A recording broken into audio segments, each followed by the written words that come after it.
I'm Emma Carter, and at 28 years old, I thought I understood betrayal. I thought I knew what it felt like to be disappointed by family.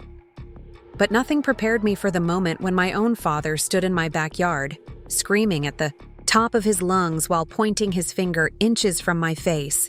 "You're not welcome here anymore, Emma. Pack your things and get out." The worst part?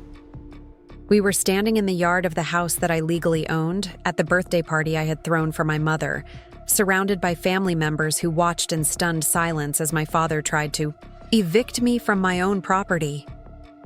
The cherry on top of this nightmare sundae?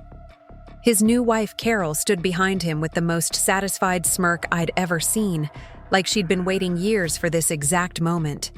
Meanwhile, my mother stood frozen by the patio table, tears streaming down her face on what was supposed to be her special day, watching her ex-husband destroy yet another family gathering with his toxic behavior. Before we jump back in, tell us where you're tuning in from. And if this story touches you, make sure you're subscribed, because tomorrow, I've saved something extra special for you. To understand how we got to that devastating moment, I need to take you back to a time when our family was actually functional, when love wasn't conditional, and when the word home meant safety instead of warfare. Growing up in Phoenix, Arizona, our modest ranch house on Maple Street was the center of my universe. The house itself wasn't anything spectacular by today's standards. 3 bedrooms, 2 bathrooms, built in the 70s with that characteristic desert landscaping that required minimal water but maximum creativity to make beautiful. What made our house special wasn't the architecture or the location, though we did have an amazing view of Camelback Mountain from the kitchen window. What made it magical was the way my parents, Robert and Linda Carter, had filled every corner, with warmth, laughter, and the kind of unconditional love that makes a child feel invincible. My father, who everyone called Bob, worked as a construction foreman for a mid-sized company that built custom homes throughout the Phoenix metropolitan area. He'd leave before dawn in his dusty pickup truck, hard hat hanging from the rear view, mirror, coffee thermos in hand, ready to spend another day in the blazing Arizona sun making other people's dream homes come to life. My mother, Linda, taught 4th grade at Desert Bloom Elementary, and she brought that same nurturing energy home every afternoon. Our kitchen was always filled with the scent of something delicious, her famous green chile enchiladas, homemade, chocolate chip cookies, or the tres leches cake that became legendary among our extended family. Linda had this gift for making ordinary moments feel extraordinary. A simple Tuesday dinner would become a celebration just because she'd light candles and use the good plates. Weekend breakfasts turned into elaborate productions with fresh orange juice, homemade pancakes, and stories about her students that had us all laughing until our sides hurt. For the first 12 years of my life, I was their only child, and I basked in the attention like a sunflower follows the sun. Saturday mornings were sacred in our household. Dad would take me to garage sales and estate sales throughout the valley, where Mom and I would hunt for vintage furniture and unique decorative pieces that we could refinish together. She taught me how to strip paint, apply wood stain, and transform something forgotten into a treasured piece for our home. Our garage became our workshop, filled with half-finished projects and the comfortable silence that comes from working alongside someone you love. Dad was equally invested in our weekend adventures, but his lessons were more practical. He taught me how to use power tools safely, how to patch drywall, and how to fix a leaky faucet without calling a plumber. "Independence is the greatest gift I can give you, kiddo," he'd say, watching me struggle with a stubborn bolt or a measuring tape that wouldn't cooperate.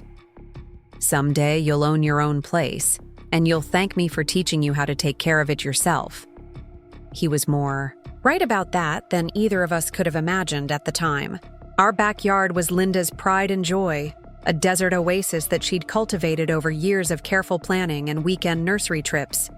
She'd planted native succulents alongside colorful desert wildflowers, creating a landscape that was both beautiful and sustainable. The centerpiece was a large Palo Verde tree that provided blessed shade during the scorching summer months, under which we'd set up a picnic table for family barbecues and birthday celebrations. Speaking of birthdays, Linda's parties were legendary among our family and friends.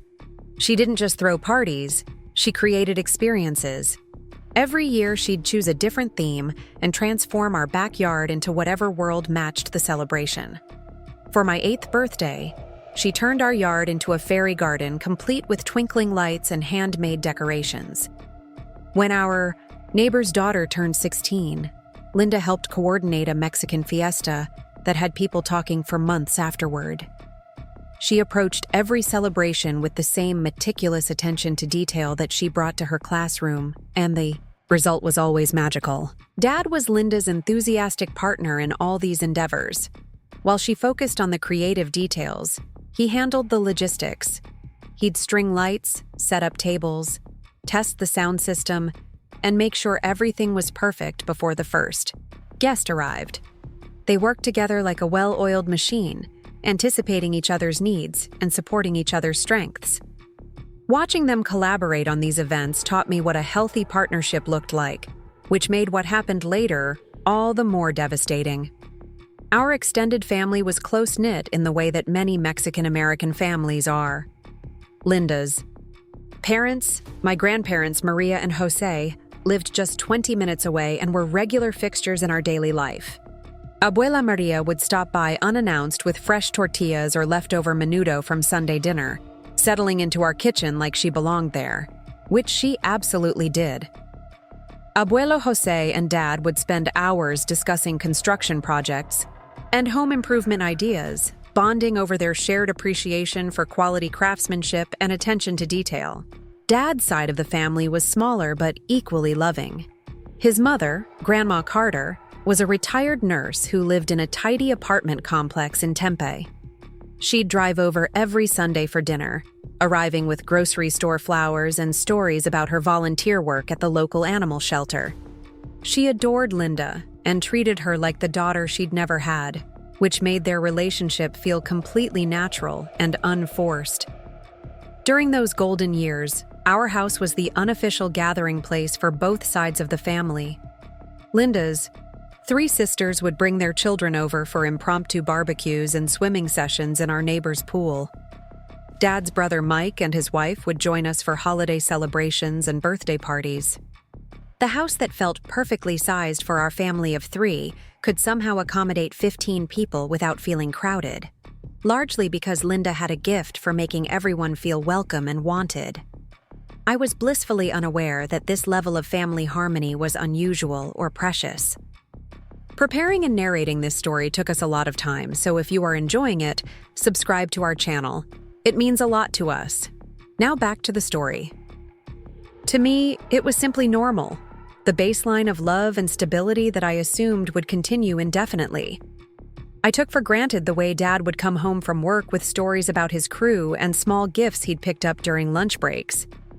I didn't realize how special it was that Linda would spend hours helping me with school projects, never rushing or suggesting that we take shortcuts. I assumed all families had parents who genuinely liked each other, who laughed together while cooking dinner, and who made decisions as a team. My childhood bedroom was my sanctuary, painted a soft lavender that Linda and I had chosen together during one of our weekend shopping trips. The walls were covered with artwork from school, family photos, and postcards from relatives' vacations. Dad had built custom shelves for my books and collections, ensuring that everything had its place and that I learned early about taking care of my belongings. The room faced east, so I'd wake up to gentle morning sunlight streaming through sheer curtains that danced in the breeze from the evaporative cooler. School was easy and enjoyable during those years. I inherited Linda's love of learning and Dad's practical problem-solving approach, which made me confident in both academic and social situations. My teachers regularly commented on my maturity and helpfulness, qualities that Linda and Dad had modeled consistently at home. I was the kind of kid who other parents described as delightful and well-raised, though I didn't understand at the time that this was a reflection of the stable, loving environment my parents had created. Weekday evenings followed a comfortable routine that I found deeply reassuring. Dad would arrive home around 6, dusty and tired, but always in good spirits. He'd shower while Linda and I finished preparing dinner, and then we'd all sit around our kitchen table sharing stories about our days. These weren't forced family meetings or structured discussions, just natural conversations between three people who genuinely enjoyed each other's company. Dad would tell us about construction challenges and funny things his crew members had said. Linda would share amusing stories about her students or frustrations with school district policies. I'd talk about friends, teachers, and whatever 9-year-old drama was consuming my attention at the moment. After dinner, we'd often work on projects together. Sometimes it was homework help, with Dad explaining math concepts in practical terms, while Linda provided encouragement and snacks. Other evenings, we'd focus on house projects, refinishing a piece of furniture, organizing a closet, or planning the next weekend's yard work. These activities taught me the value of working toward shared goals and the satisfaction that comes from improving your living space through your own efforts. Weekend mornings were especially precious during those years. We'd sleep in until 8 or 9, which felt luxuriously late compared to school days. Linda would make elaborate breakfasts, fresh fruit, homemade pancakes or French toast, sometimes even breakfast burritos with eggs from our neighbors' chickens. Dad would read the newspaper aloud, sharing interesting articles and asking for my opinions on current events. These conversations made me feel included and valued, like my thoughts mattered even though I was just a kid. The financial stress that would later plague our family was completely absent during this period. Dad's construction job provided a solid middle-class income, and Linda's teaching salary covered our daily expenses comfortably. They owned the house outright, having inherited it from Dad's parents and spent years renovating it to suit their tastes. There was always money for small luxuries, movie nights, restaurant dinners, new clothes when I outgrew the old ones. More importantly, there was never tension around money, never hushed conversations about bills or worried looks when the mail arrived. Looking back now, I realize that those 12 years represented something extraordinary, a family functioning exactly as it should, with love, respect, and shared responsibilities, creating a foundation strong enough to weather any storm. Or so we thought. What I didn't understand then was how fragile that foundation actually was, how quickly it could be undermined by selfishness, betrayal, and the toxic influence of someone who saw our happiness as an obstacle to her own ambitions. The last birthday party of that golden era was my 12th, celebrated in our backyard under the Palo Verde tree with extended family, school friends, and neighbors who had become like family over the years. Linda had outdone herself with decorations and her famous tres leches cake, while Dad managed the grill and kept everyone's drinks filled. I remember feeling overwhelmed with happiness, surrounded by so much love and laughter, completely secure, in the knowledge that this was my life and these were my people. If I'd known that within 3 years our family would be shattered, that our home would become a source of stress instead of comfort, and that the two people I trusted most in the world would become strangers to each other, I would have paid more attention to every detail of that perfect day. I would have memorized the sound of my parents laughing together, the way Dad's eyes crinkled when he smiled at Linda, and the comfortable ease with which they moved around each other in our kitchen. But childhood doesn't come with that kind of foresight, which is probably a mercy.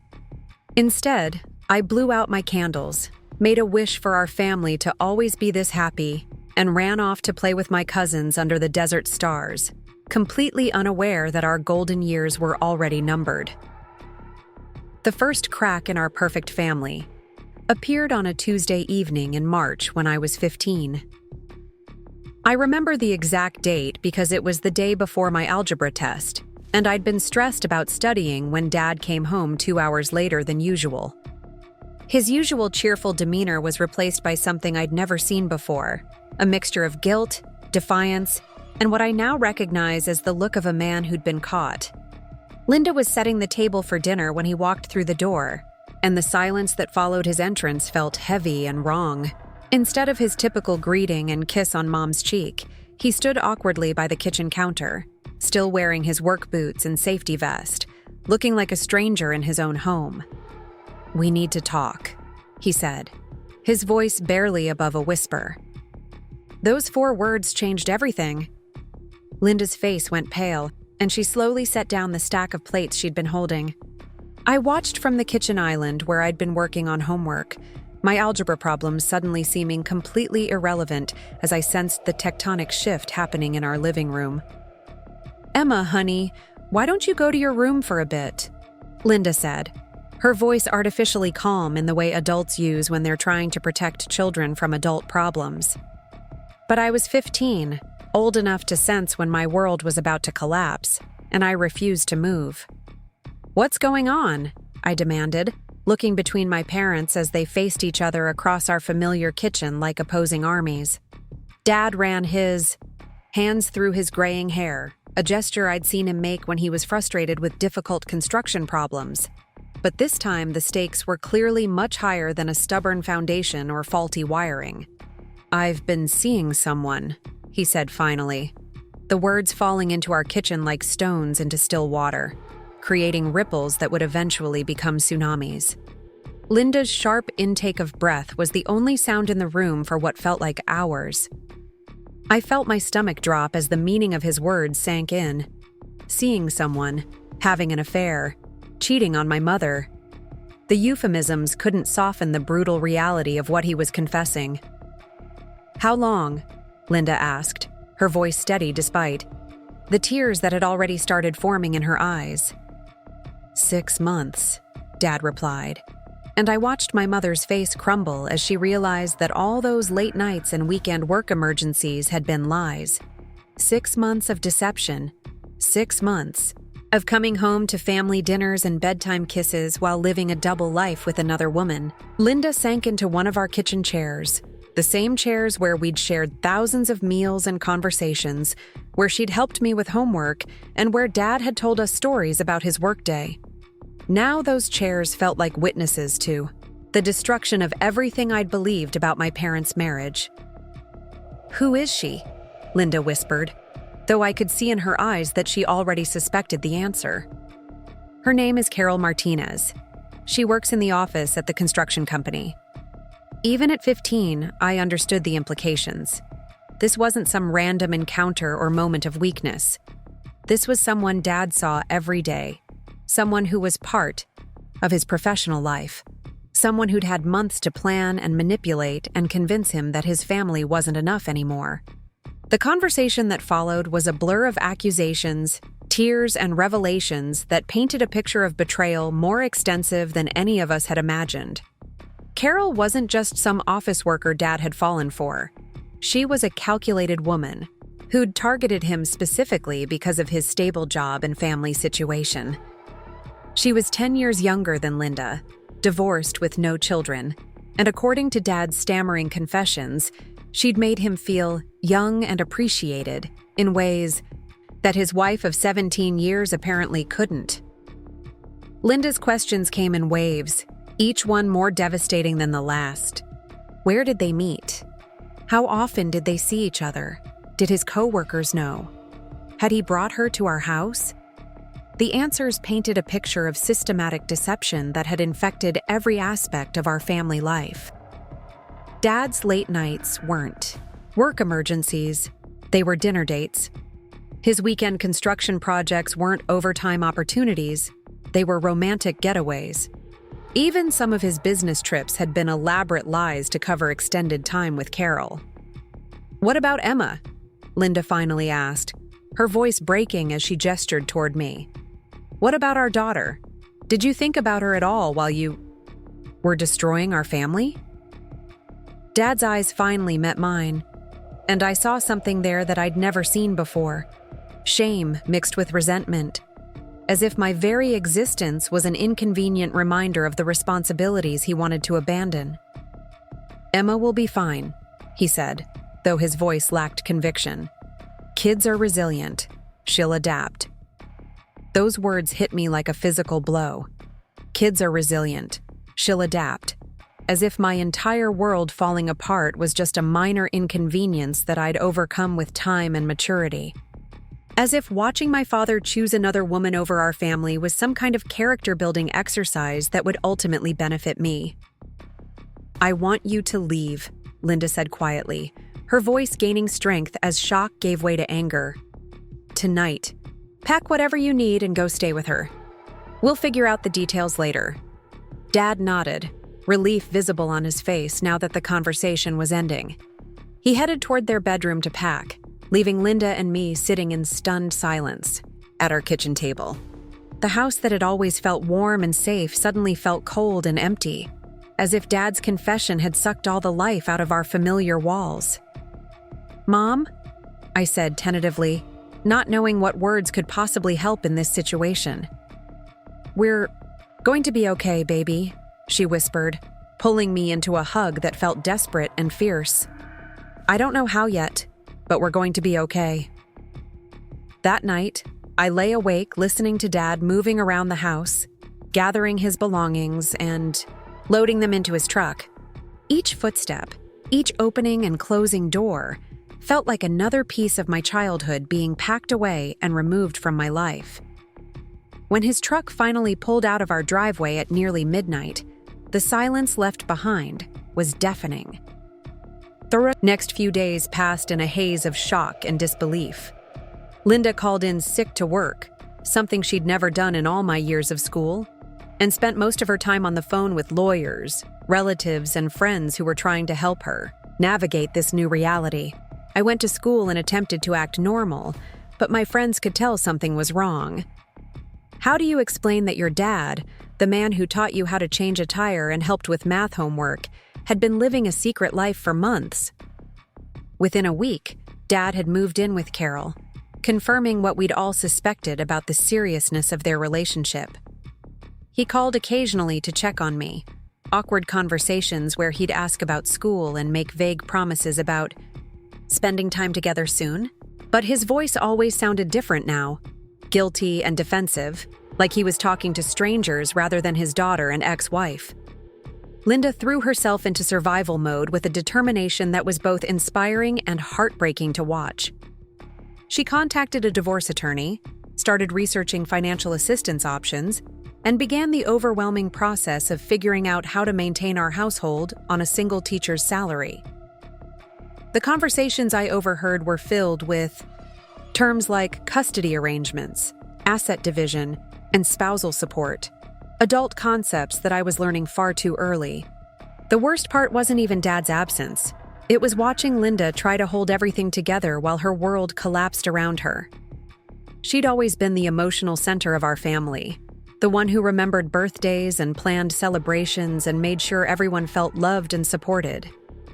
Now she was struggling to get through each day, putting on a brave face for my benefit while dealing with the overwhelming logistics of divorce and single parenthood. School became my escape from the tension at home, but it also became a daily reminder of how different my life had become. Teachers who'd known our family for years would ask carefully worded questions about how things were going, their concern evident but politely restrained. Friends' parents would give me sympathetic looks at school events, and I could tell that news of my parents' divorce had spread through the community network of teachers and families who'd known us when we were still whole. The financial reality of our new situation became apparent quickly. Dad's income had covered our mortgage, car payments, and most of our household expenses, while Linda's teaching salary had paid for groceries, utilities, and extras. Without his contribution, even basic expenses became challenging. Linda started tutoring students after school and during weekends, working long hours for modest pay while trying to keep our house and maintain some semblance of stability for me. Dad's promises of child support were inconsistent from the beginning. He'd send checks sporadically, always with excuses about cash flow problems or unexpected expenses with his new life. Meanwhile, Linda was cutting coupons, buying generic groceries, and putting off necessary repairs to stretch every dollar as far as possible. The transformation in Linda was gradual but undeniable. The confident, laughing woman who'd hosted elaborate birthday parties and filled our house with music became anxious and withdrawn. She'd wake up in the middle of the night worried about bills, And I'd find her sitting at the kitchen table with a calculator and a pile of papers, trying to make numbers work that simply didn't add up. Her appetite decreased. Her smile became forced, and the creative energy that had made our house feel magical was redirected toward mere survival. I started working part-time at a local coffee shop as soon as I turned 16, lying to the manager about my experience and motivation. I couldn't tell him that I needed the job because my dad had abandoned us for a younger woman and left my mom struggling to pay basic bills. Instead, I talked about wanting to save money for college and gain work experience, which were also true but secondary to the immediate need to help keep our household afloat. My relationship with Dad became increasingly strained and artificial. Our scheduled visits felt forced and uncomfortable, like we were both playing roles in a movie neither of us wanted to be in.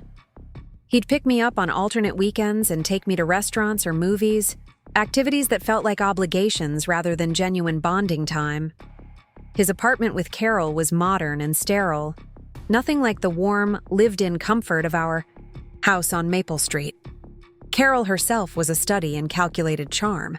She was attractive in an obvious way, with perfectly styled hair and clothes that were clearly more expensive than anything Linda had ever owned.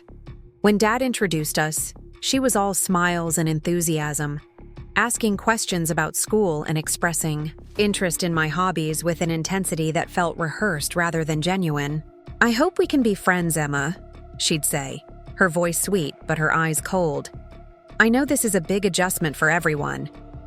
Even as a teenager, I could sense the manipulation in her approach. She was trying too hard, saying all the right things while clearly viewing me as an obstacle to overcome rather than a person to genuinely connect with. Her questions about my relationship with Linda felt like intelligence gathering, and her suggestions about giving your dad space to be happy made it clear that she saw my very existence as inconvenient. The divorce proceedings dragged on for months, each legal meeting and mediation session adding to the stress and expense Linda was already struggling to manage. Dad's attorney was clearly more expensive and experienced than the lawyer Linda could afford, and the power imbalance was evident in every negotiation.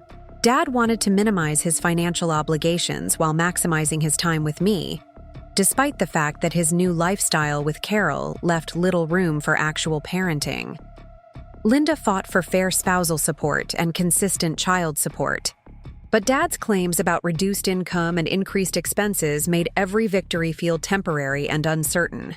His construction company's salary was the same as it had always been, but somehow he always had new financial pressures that made supporting his original family more difficult. The most devastating revelation came during one of the final divorce hearings when Linda's attorney presented evidence that Dad had been planning his exit strategy for longer than any of us had realized. Bank records showed that he'd been moving money into separate accounts for nearly a year before his confession, systematically reducing the assets that would be available for division. The affair with Carol hadn't been a spontaneous mistake. It had been part of a calculated plan to start over with a new life while minimizing his obligations to the old one. Learning about Dad's financial deception was somehow worse than discovering the affair itself. The affair could be explained as weakness or poor judgment, but the systematic theft of family resources showed a level of calculation and cruelty that I hadn't believed him capable of. He'd been planning to abandon us while sitting at our dinner table, helping with my homework, and participating in family traditions that he'd already decided to discard. Linda's reaction to this revelation was a mixture of rage and devastation that was painful to witness. She'd trusted Dad completely with their finances, never imagining that he would steal from his own family to fund his escape plan. The betrayal was so complete and systematic that it shattered her ability to trust her own judgment about people and relationships. The final divorce decree was signed on a gray February morning when I was 16. Linda and I sat in the courthouse hallway afterward, both of us emotionally drained and financially diminished, officially disconnected from the man who'd once been the center of our world. Dad and Carol were nowhere to be seen. They'd sent their attorney to handle the final paperwork while they presumably celebrated their victory somewhere else. "It's over," Linda said quietly. staring at the legal documents that had just redefined our family structure. But of course, it wasn't really over. Divorce papers might end a marriage, but they don't heal the damage caused by betrayal, abandonment, and systematic deception. The aftershocks of Dad's choices would continue to shape our lives for years to come, creating financial stress, emotional trauma, and relationship patterns that would affect every decision Linda and I made moving forward. As we drove home from the courthouse that day, passing the familiar landmarks of the neighborhood where we'd once been happy, I made a silent promise to myself that I would never let anyone hurt Linda the way Dad had hurt her. I would be the reliable person in her life, the one she could count on when everyone else disappointed her. I would work harder, sacrifice more, and prove that family loyalty meant something, even if Dad had forgotten that fundamental truth. I had no way of knowing that this promise, born from love and determination to protect my mother, would eventually become a trap that would define and limit my own life for more than a decade. All I knew at 16 was that Linda needed someone to believe in, and I was determined to be that person, no matter what it cost me personally. Part 3. The caretaker phase. The months following the divorce finalization were when I truly understood what it meant to grow up fast. While my classmates worried about prom themes and college applications, I was learning to balance work schedules with school responsibilities and watching our family's financial situation deteriorate week by week.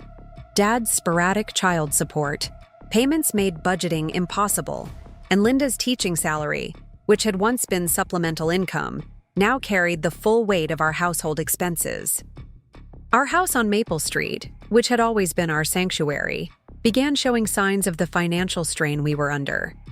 The air conditioning unit that Dad had always maintained himself started making concerning noises during the brutal Phoenix summer.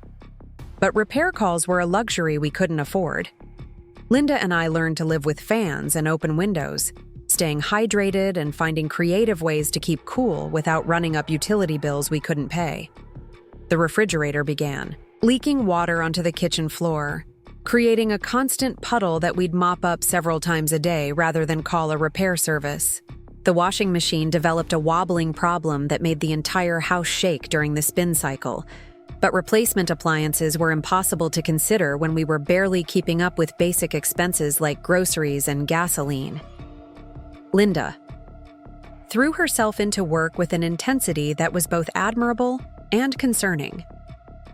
In addition to her regular teaching position, she started tutoring students after school and on weekends, charging modest rates for services that more affluent families paid premium prices for elsewhere.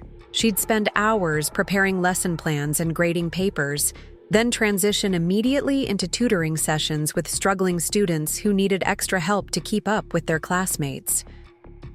I watched her grade papers late into the night at our kitchen table, the same table where we'd once shared relaxed family dinners and weekend conversations. Now the table was always covered with student work, tutoring materials, and the ever-present calculator and bill organizer that had become symbols of our new reality.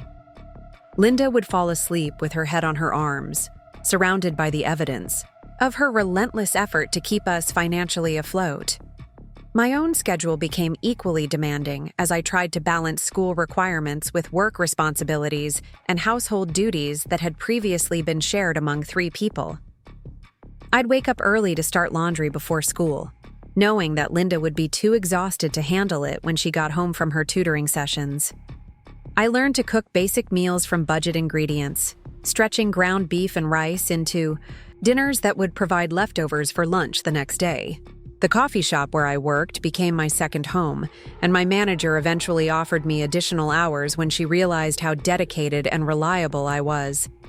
What she didn't know was that reliability wasn't a choice for me. It was a necessity. The money I earned wasn't for typical teenage luxuries like clothes or entertainment. Every paycheck was carefully divided between my personal expenses and contributions to our household budget.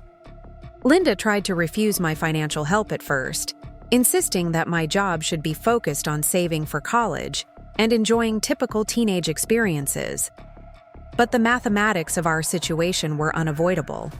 Her teaching salary plus sporadic child support plus weekend tutoring income simply didn't equal the cost of maintaining our household, even with dramatic cuts to our previous lifestyle. "You shouldn't have to worry about adult problems," she'd tell me, tears in her eyes as she looked at bills we couldn't afford to pay. "We're in this together, Mom," I'd reply, meaning every word while simultaneously feeling the weight of responsibilities that my friends couldn't imagine carrying. The social isolation that came with our financial stress was almost as difficult as the money problems themselves. Linda had always been social, maintaining friendships with other teachers and families from the neighborhood. But when entertainment requires money and free time, two things we didn't have, friendships become difficult to maintain. Dinner parties and girls' nights out became impossible when every dollar was accounted for and every evening was filled with work or household responsibilities. I experienced similar isolation at school, where my classmates' concerns about college visits and summer vacation plans highlighted how different my priorities had become. While they debated between expensive universities and worried about their social media presence, I was researching in-state tuition rates and working extra shifts to help Linda cover unexpected expenses. The few friends who knew about our situation offered sympathy, but couldn't really understand the constant stress of financial uncertainty. They'd suggest activities like shopping trips or movie nights, casual expenses that represented significant portions of my weekly paycheck. Eventually, it became easier to decline invitations than to explain why I couldn't afford to participate in normal teenage activities. Linda's health began showing the effects of chronic stress and overwork.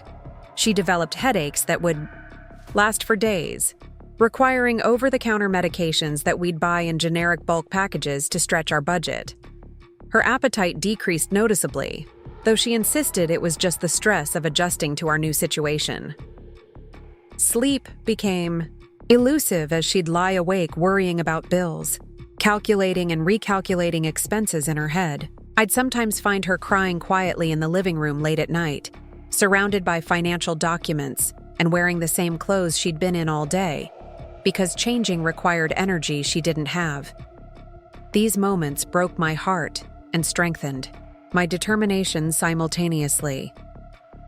Linda had always been the strong one, the problem solver, the parent who could handle any crisis. Seeing her struggle with problems that seemed insurmountable made me realize that I needed to become stronger, more capable, more adult than my 17 years should have required. The promised child support from Dad became increasingly unreliable, as his new life with Carol took priority over his obligations to his original family. Checks would arrive weeks late, often for amounts smaller than what the divorce decree specified. The excuses varied: unexpected car repairs, medical bills, temporary reductions in construction work, but the pattern was consistent. Dad's financial support was conditional and unpredictable, making it impossible for Linda to budget effectively or plan for the future. When I'd see Dad during our scheduled visits, which became less frequent as my work schedule intensified, he'd make vague promises about getting caught up on support payments. But these conversations always took place in restaurants or shopping centers where he was clearly spending money on entertainment and luxuries, making his claims about financial hardship seem transparently false. Carol's influence on these interactions was subtle, but unmistakable. She'd make comments about teenagers needing to learn independence and responsibility, suggesting that my part-time job was character building rather than a financial necessity. Her perspective painted our struggles as beneficial life experiences rather than the result of Dad's abandonment of his parental responsibilities. "Emma's so mature for her age," Carol would say with false admiration. "It's wonderful that she's learning to support herself so young." These comments made it clear that Carol viewed my work and Linda's struggles as convenient solutions that reduced Dad's obligations to us. Rather than seeing a teenager forced into adult responsibilities by financial necessity, she saw evidence that we were capable of managing without Dad's full support. The emotional labor of maintaining relationships with Dad while watching Linda struggle became increasingly difficult. During visits, I'd listen to him talk about weekend trips with Carol, home improvement projects for their apartment, and social activities with his new circle of friends. Meanwhile, Linda was working 7 days a week and worrying about how to afford basic necessities. The contrast between Dad's lifestyle and ours became more stark with each visit. Carol's clothing, jewelry, and accessories were clearly expensive, purchased with money that could have helped stabilize our household. Dad's casual mentions of dinners out and entertainment expenses represented amounts that would have covered weeks of groceries for Linda and me. I started declining some weekend visits, claiming work obligations or school projects that required my attention. This wasn't entirely false. I did work weekends and I did have schoolwork. But the real reason was that spending time with Dad and Carol was becoming emotionally exhausting. Pretending to enjoy their company while knowing that Linda was home, alone, working, or worrying about bills, felt like a betrayal of my mother and my own values. Linda never criticized Dad in front of me or tried to influence my relationship with him, but I could see the pain in her eyes when I'd return from visits, with stories about restaurants we couldn't afford, or activities that represented luxuries beyond our reach. She'd listen politely and ask appropriate questions, maintaining the facade that she wanted me to have a good relationship with my father, even as his choices continued to hurt our family. My academic performance remained strong despite the additional pressures, largely because I understood that education was my best path toward future financial stability. I applied for every scholarship opportunity available, spent hours on financial aid applications, and researched state schools that offered quality education at affordable prices. College wasn't just a dream anymore. It was a necessity, a way to eventually earn enough money to provide security for Linda and myself. The guidance counselor at my high school noticed my focus on practical considerations rather than academic passion when discussing college plans. While other students talked about following their dreams and exploring their interests, I evaluated programs based on earning potential and job market demand. This wasn't because I lacked interests or ambitions, but because financial stability had become the prerequisite for every other life goal. Linda and I developed our own traditions during this period, finding ways to maintain connection and celebration that didn't require money. We'd have movie nights with library DVDs and homemade popcorn, create elaborate meals from sale ingredients, and maintain our weekend garage sale adventures with strict spending limits. These activities weren't as elaborate as the celebrations. We'd enjoyed when Dad was part of our family, but they carried a deeper meaning because they represented our determination to find joy despite difficult circumstances. Our relationship deepened during this time as we became true partners in managing our household and planning our future. Linda included me in financial decisions not because she wanted to burden me with adult responsibilities, but because we genuinely needed to work together to make our limited resources last. I learned to read utility bills, understand insurance policies, and comparison shop for everything from groceries to gasoline. This partnership felt natural and right, like we were building something valuable together, even as we struggled with immediate challenges. Linda's appreciation for my contributions was genuine and heartfelt, never making me feel like my sacrifices were expected or taken for granted. She regularly expressed gratitude for my help and reminded me that my willingness to work so hard was a choice I was making out of love, not an obligation imposed by circumstances. But even positive attention and appreciation can become a trap when they're tied to behaviors that limit personal growth and independence. Without realizing it, I was learning that my value came from what I could provide for others, that love was expressed through sacrifice, and that my own needs and dreams were secondary to family stability. These lessons would shape my relationships and decisions for years to come, creating patterns that would be difficult to recognize and even harder to break. The summer before my senior year of high school, Linda and I sat in our backyard under the Palo Verde tree, planning my college applications and discussing our hopes for the future. The yard looked tired compared to its former glory. We couldn't afford the plants and maintenance that had once made it beautiful. But it was still our space, still the place where we'd always solved problems and made important decisions together. "I'm so proud of you, Emma," Linda said, her voice thick with emotion. "You've grown into such a strong, capable young woman. I don't know what I would have done without you these past 2 years." "We're a team, Mom," I replied, meaning it completely. "We've gotten through the worst of it. Things are going to get better." And I believed that was true. I believed that hard work and determination would eventually lead to stability and security, that the sacrifices we were making would pay off in the form of a better future for both of us. What I didn't anticipate was how comfortable Linda and I would become with this dynamic, how the patterns we'd established out of necessity would continue long after the immediate crisis had passed. I also didn't foresee that Dad's absence from our daily struggles was creating a space that someone else would eventually try to fill. Someone who would see our close relationship and financial independence not as something to admire, but as something to disrupt for her own benefit. Part 4. The Sacrifice Period. Senior year of high school should have been a time of excitement and anticipation, filled with college applications, senior activities, and the bittersweet process of preparing to leave home. Instead, it became a year of even greater responsibility as I juggled advanced coursework, increased work hours, and the growing pressure of planning for a future that seemed both essential and impossible to afford.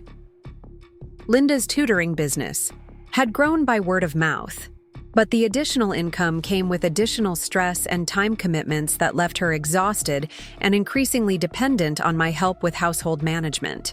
I'd arrive home from school to find her sitting at the kitchen table with 3 different students' math problems spread out in front of her, a cup of cold coffee beside her elbow, looking overwhelmed by the sheer volume of work she'd taken on to keep us financially stable. "How was school, honey?" she'd ask without looking up from the papers, her voice distracted and tired. "Fine, Mom. Did you eat lunch today?" I'd respond, already knowing the answer from the empty coffee cup and the absence of any dirty dishes in the sink. This became our daily routine, me checking on Linda's basic needs while she focused on the work that kept our household running. I'd prepare quick snacks and remind her to take breaks, while simultaneously starting dinner preparations and sorting through the mail to separate bills from tutoring payments and school correspondence. The college application process felt surreal given our financial constraints. I was academically qualified for universities that cost more per semester than Linda earned in an entire year, but the financial aid calculations never seemed to account for the reality of our situation. We made too much money to qualify for full need-based aid, but not nearly enough to afford the expected family contributions that financial aid offices calculated based on Linda's teacher salary. I spent countless hours researching scholarship opportunities, writing essays, and completing applications for financial assistance that might make college possible. Each application required documentation of our financial situation, forcing Linda and me to repeatedly confront the reality of how close to the edge we were living. The forms asked for tax returns, bank statements, and asset valuations that painted a picture of a family just barely staying afloat despite working constantly. The stress of college planning added new tension to our household, not because Linda wasn't supportive of my educational goals, but because we both knew that my leaving for college would create practical and financial challenges that we hadn't yet figured out how to solve. Linda's tutoring income would remain the same, but she'd lose my contributions to household expenses and domestic responsibilities that had become essential to our daily functioning. Maybe I should take a gap year. I suggested one evening as we reviewed yet another financial aid package that fell far short of making college affordable. "I could work full-time for a year and save money while helping you get more established with the tutoring business." Linda's reaction was immediate and emotional. "Absolutely not, Emma. Education is the one thing that can change your future. We'll figure out the money somehow, but you're going to college in the fall." Her determination was touching but impractical given our financial reality. The somehow she referred to would almost certainly involve her taking on even more work or cutting expenses that were already trimmed to the bone. I could see the calculations running through her mind. Could she tutor more students? Could we reduce our grocery budget further? Could she take on weekend cleaning jobs to make up for my lost income? Dad's sporadic child support payments became even more irregular during this period, as if he sensed that his financial obligations would decrease once I turned 18 and graduated from high school. The checks that did arrive were often accompanied by comments about college being a luxury that working-class families couldn't afford. Subtle suggestions that I should consider community college or trade school instead of pursuing a traditional 4-year degree. Carol thinks Emma should be more practical about her future, Dad said during one of our increasingly infrequent phone conversations. There are lots of good careers that don't require expensive college degrees. This comment revealed so much about how Dad and Carol viewed my potential and my worth. While Dad was financially contributing to Ashley's private school education and extracurricular activities, he was encouraging me to lower my expectations and settle for less ambitious goals. The double standard was painful, but not surprising. Ashley was part of his current family, while I was an expensive reminder of his previous life. Linda never directly criticized Dad's attitude toward my education, but I could see her jaw tighten whenever he'd make these suggestions. She'd always valued learning and intellectual growth, and the idea that her daughter should limit her potential because of financial constraints went against every principle she'd tried to instill in me. The part-time job I'd held since turning 16 expanded into a nearly full-time commitment as I took on extra shifts and additional responsibilities to maximize my earning potential before leaving for college.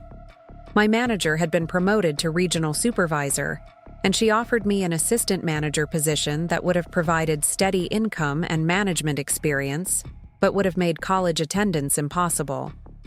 "Think about it, Emma," she said during what felt like a job interview disguised as casual conversation. "You're already doing the work of a manager, and you're more reliable than employees we've had for years. College is expensive and uncertain, but this is a guaranteed opportunity for advancement." The offer was tempting in its simplicity and security. I could stay in Phoenix, help Linda maintain our household, and build a career that didn't require educational debt or uncertain future outcomes. But accepting would mean abandoning the dreams that Linda and I had worked so hard to make possible. Dreams that represented hope for a different kind of future than the one we were currently living. When I told Linda about the job offer, her response revealed how much she'd been worrying about my college plans and their impact on our family stability. "It's your choice, sweetheart," she said carefully. "I'll support whatever decision you make." But I could see the conflict in her eyes, pride in my opportunities balanced against fear of managing alone, excitement about my potential balanced against worry about our immediate survival.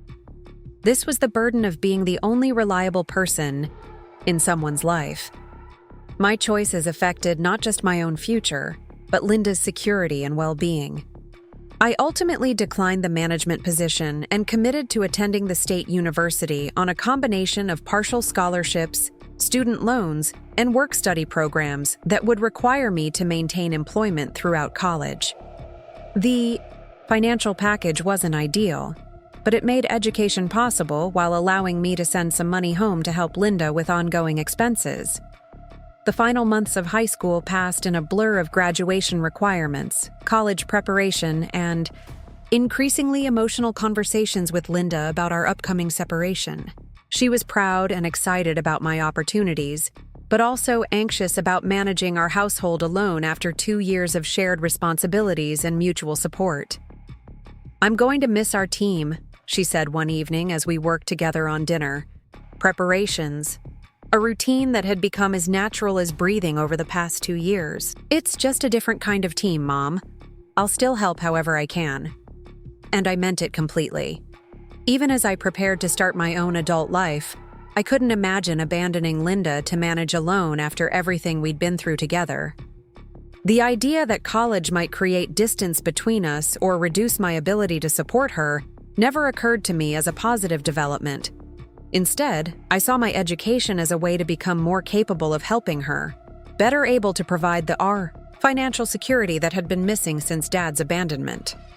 My high school graduation was a bittersweet milestone attended by Linda, her parents, and a few close family friends who'd watched our struggles and admired our resilience. Dad had promised to attend, but called that morning with excuses about work obligations and schedule conflicts that somehow hadn't prevented him from posting social media pictures of a weekend barbecue with Carol's extended family. Linda cried during the ceremony, and I knew her tears represented a mixture of pride, fear, and grief for the childhood I'd sacrificed to help keep our family stable. She'd never wanted me to grow up so fast or carry such heavy responsibilities, so young, but circumstances had made those choices necessary. "Your mother would be so proud," Abuela Maria whispered as she hugged me after the ceremony, referring to her daughter's strength and determination in raising me to be capable and compassionate despite difficult circumstances. The summer before college was spent working as many hours as possible while helping Linda prepare for my departure. We organized our household systems so she could manage alone, set up automatic bill payments to reduce administrative burdens, and created schedules for phone calls and visits that would help us maintain our close connection despite physical distance.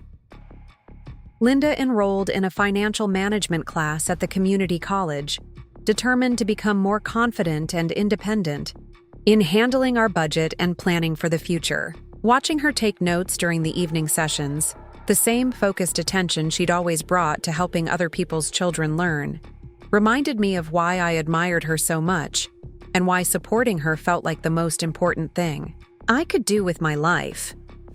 The night before I left for college, Linda and I sat in our backyard under the stars, talking about our hopes and fears for the future.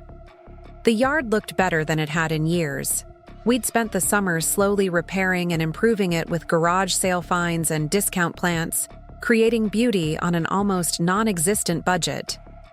"I want you to focus on your studies and your own future," Linda said, her voice serious and loving.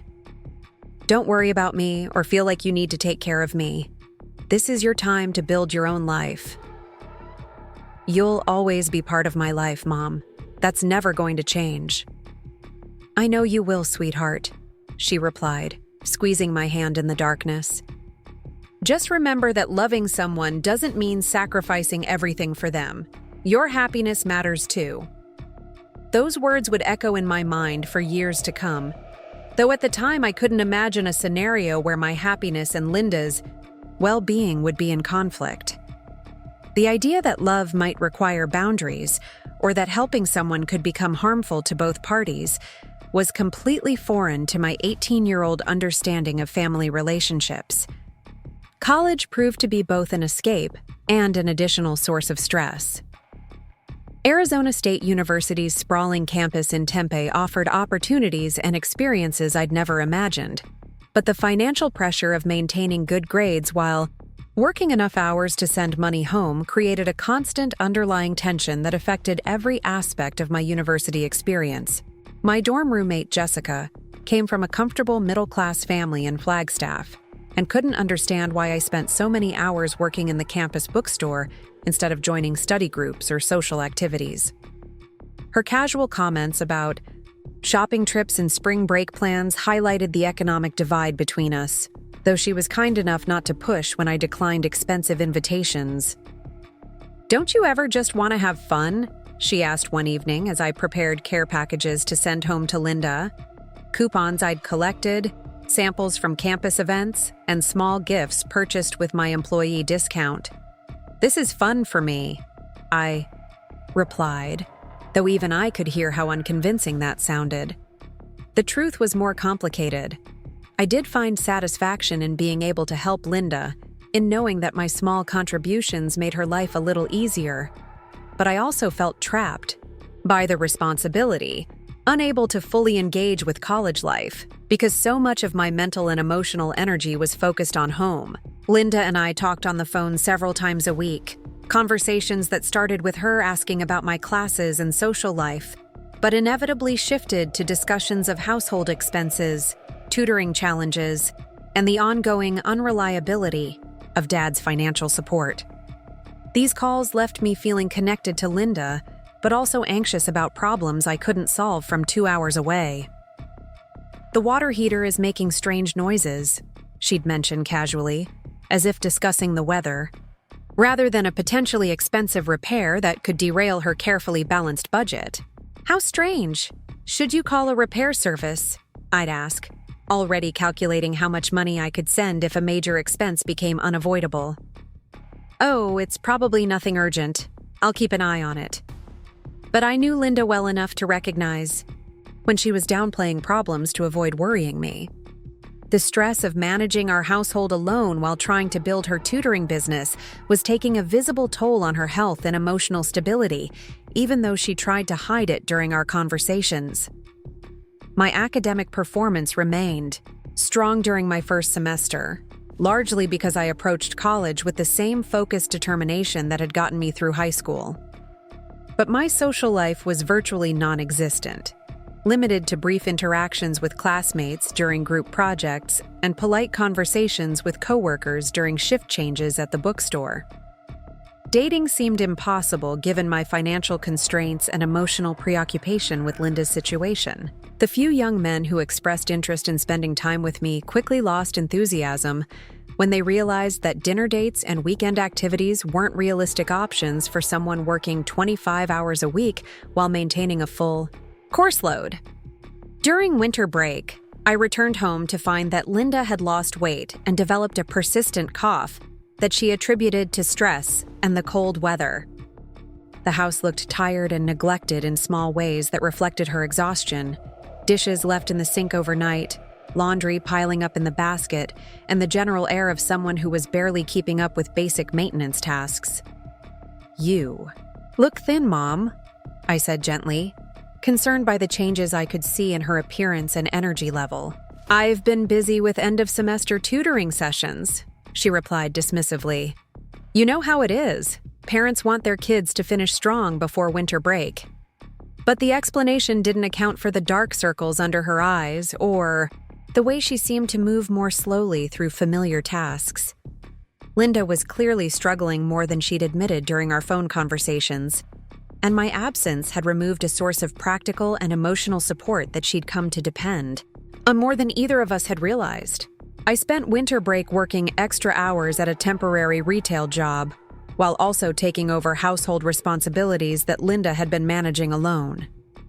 The relief in her expression when I handled grocery shopping, cooking, and cleaning was obvious, and it became clear that my presence at home wasn't just appreciated, it was desperately needed. "I don't know how I got so behind on everything," Linda admitted one evening as we worked together to organize financial documents for tax preparation. "You're doing amazing, Mom. Managing everything alone is incredibly difficult. But you shouldn't have to come home and take care of me. You should be enjoying college break, relaxing, and spending time with friends." The guilt in her voice was painful to hear, but the practical reality was that Linda needed help, and I was the only person available to provide it.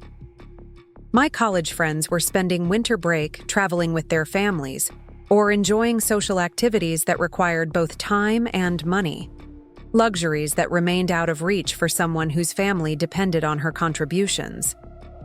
Returning to campus for spring semester felt like abandoning Linda just as she was beginning to recover from the stress of managing alone. Our phone conversations during the first weeks of the semester confirmed my concerns. She was struggling again with basic household maintenance while trying to build up her tutoring schedule for the new semester. The pattern became established quickly. I'd focus on academics and work during the week, then spend weekends managing household logistics and providing emotional support to Linda through increasingly lengthy phone conversations. This schedule left little time for personal interests or social connections, but it felt necessary and right, given our family situation. Dad's contact with both Linda and me became even more sporadic during this period, though his social media presence suggested that his life with Carol was becoming increasingly comfortable and settled. Photos showed restaurant dinners, weekend trips, and social gatherings that represented a lifestyle completely disconnected from the financial struggles Linda and I faced daily. When Dad did call, usually around holidays or significant dates, his conversations were superficial and brief, focused on general questions about school and work, rather than genuine interest in my experiences or concerns. He never asked about Linda directly, though he occasionally made comments suggesting that he believed she was doing fine and didn't need additional support. "Your mom's always been resourceful," he'd say dismissively when I'd mention her tutoring, work, or household projects. "She'll figure things out." This casual attitude toward Linda's struggles and my sacrifices revealed how completely Dad had disconnected from our reality. In his mind, our challenges were temporary inconveniences that we'd overcome through resourcefulness and hard work, rather than ongoing consequences of his abandonment of his family responsibilities. Carol's influence on Dad's perspective was obvious in these conversations. Her views on independence and self-reliance had apparently convinced him that Linda and I were better off managing alone, that his reduced involvement was actually beneficial for our character development and personal growth. The spring semester brought additional financial pressures as I tried to balance increased academic demands with the need to earn money for both college expenses and contributions to Linda's household budget. My work-study position at the bookstore provided steady income but limited hours, so I took on additional part-time work tutoring undergraduate students in subjects where I'd excelled during my first semester. The irony wasn't lost on me that I was following Linda's example of supplementing primary income with tutoring work, creating multiple revenue streams to address financial challenges that shouldn't have existed if Dad had maintained his support. Obligations. Like mother, like daughter, we were both working beyond reasonable limits to compensate for his failures as a provider and parent. My tutoring students were mostly freshmen from affluent families who could afford private academic support to ensure their children's success in challenging courses. Spending time with these students highlighted the advantages that financial security provided. They could focus entirely on learning without worrying about work schedules or family obligations. They had access to resources like updated textbooks and technology, and they approached college as an experience to be enjoyed rather than a financial burden to be managed. "You're so lucky to be naturally smart," one of my tutoring students commented, after I'd helped her understand concepts that came easily to me, despite my divided attention and limited study time. Lucky, as if intelligence was the only factor that had allowed me to succeed academically while working multiple jobs and supporting my mother emotionally and financially. As if my natural abilities weren't the result of years of disciplined focus and determination born from necessity rather than choice.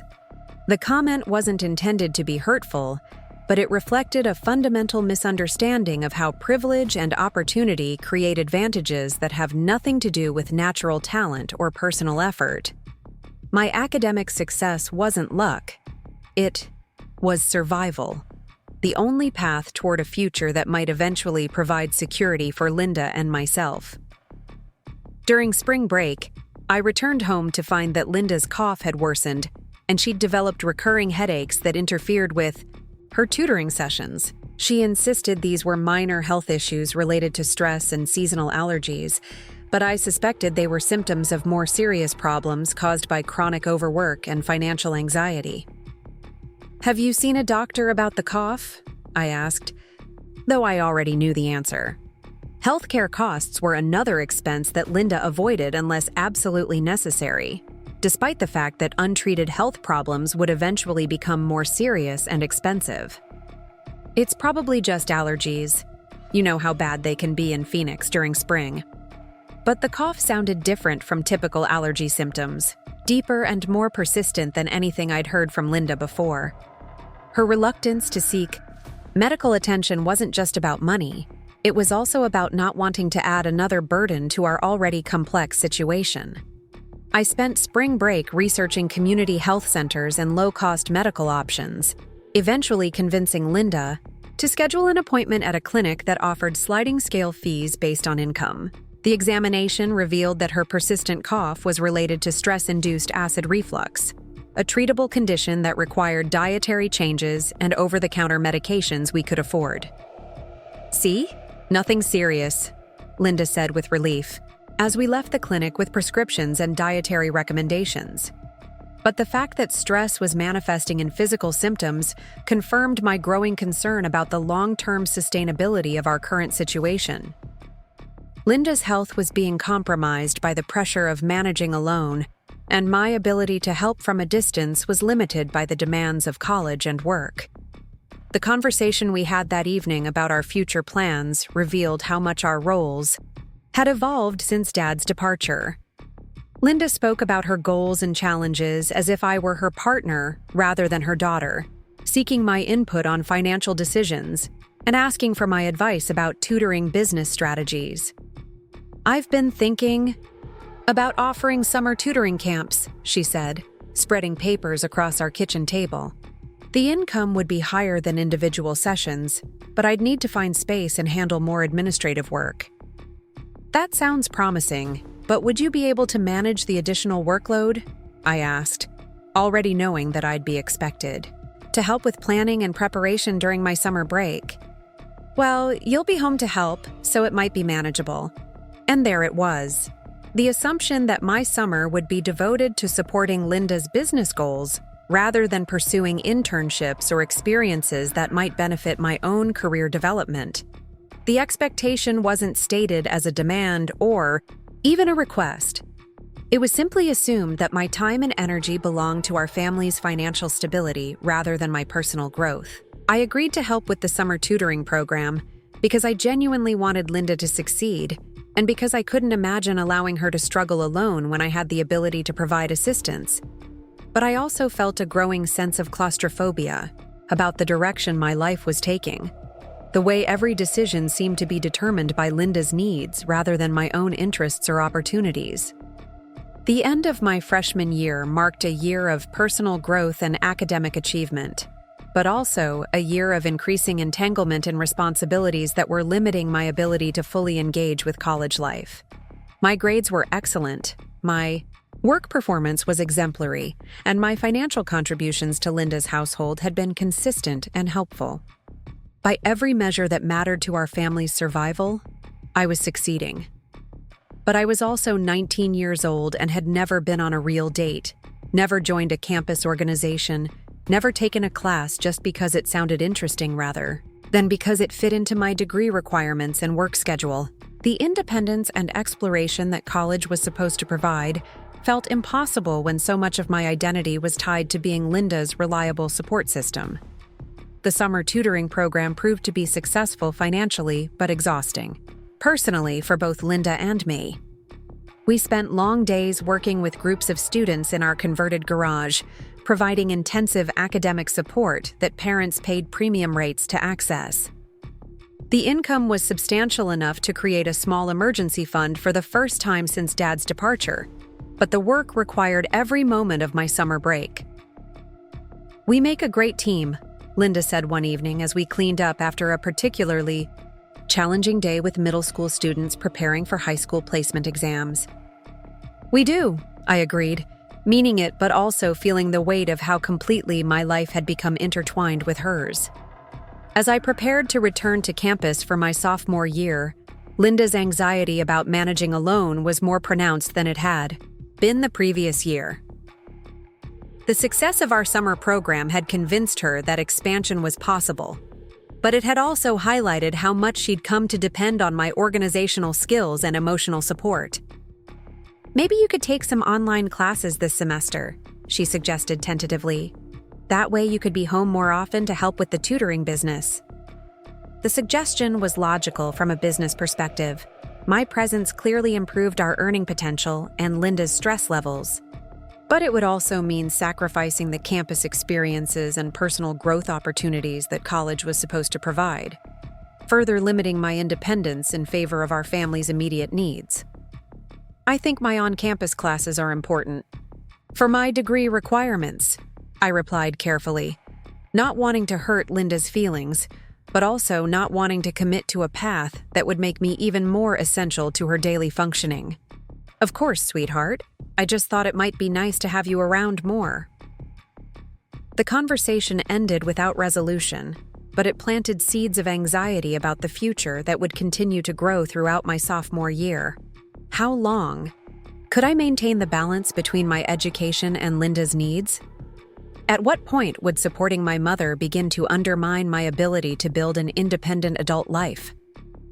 These questions felt disloyal and selfish, but they were becoming increasingly urgent as I watched my college friends develop relationships, pursue internships, and make plans that assumed freedom to prioritize their own interests and goals. The path I was on, devoted daughter, reliable support system, family caretaker, felt noble and necessary, but it also felt like a trap that was closing around me more tightly each semester. Part 4. The Growing Dependence.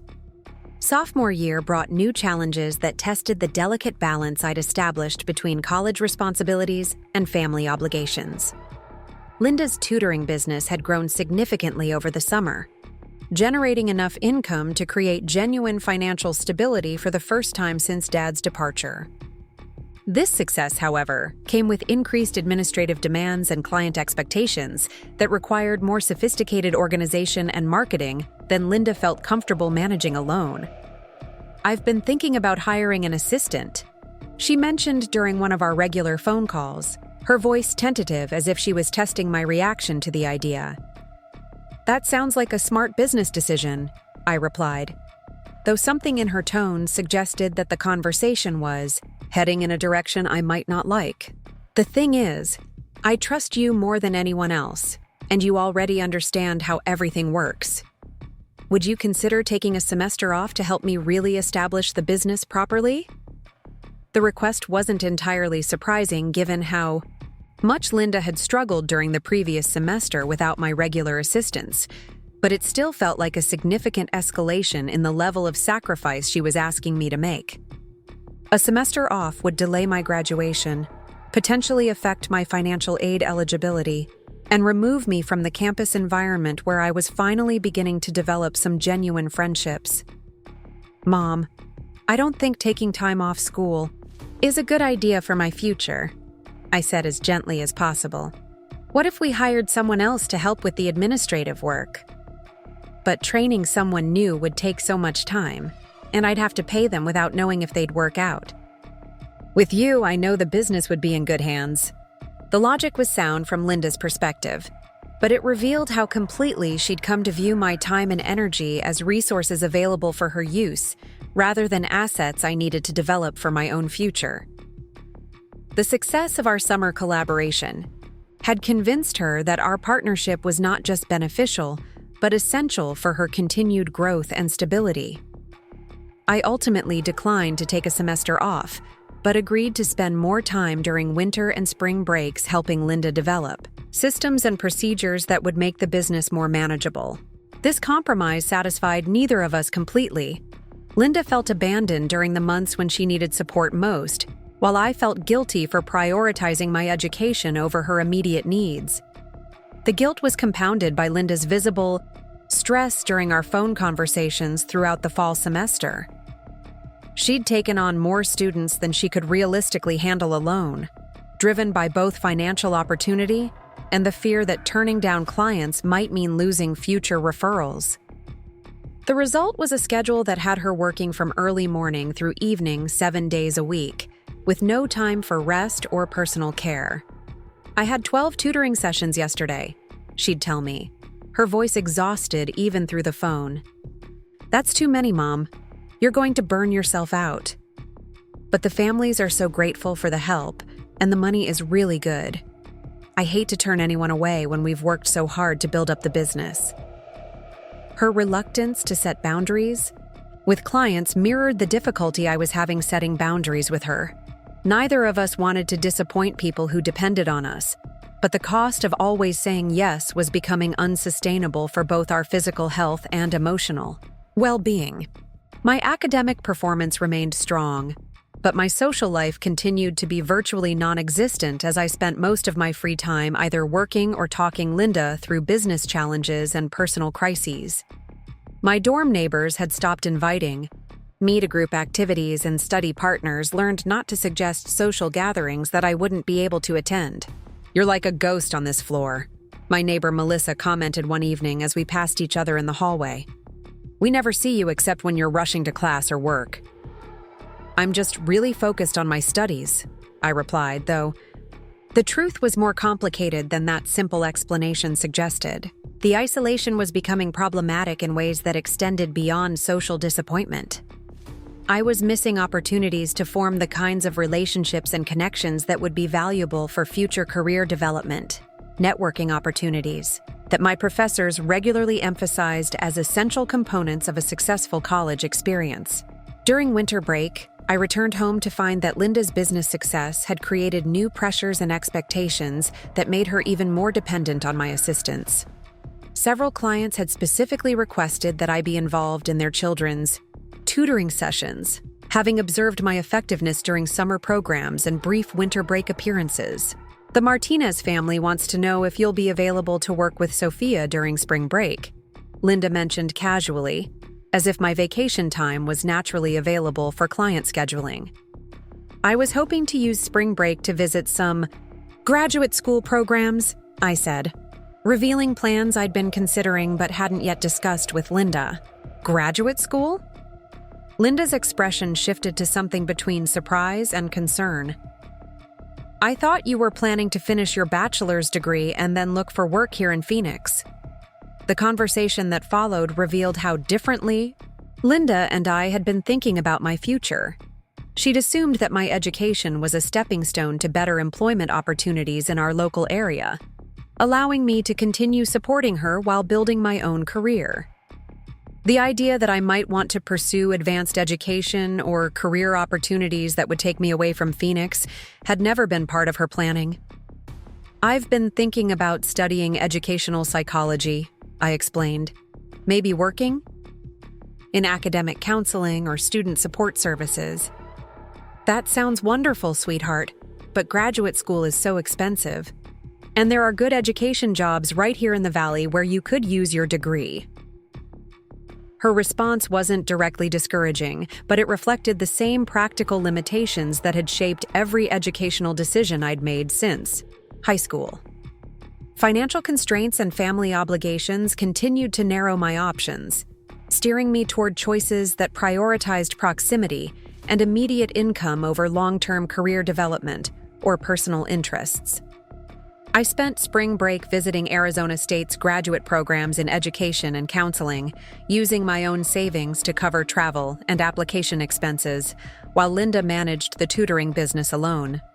The week away from home gave me perspective on how completely my life had become centered around Linda's needs and how little space I'd created for exploring my own interests and ambitions. The graduate program faculty I met were enthusiastic about my academic record and work experience, but they also emphasized the intensive nature of graduate study and the importance of being able to focus fully on coursework and research opportunities. The unspoken question underlying these conversations was whether I would be able to commit to the demands of graduate education while maintaining my current level of family support.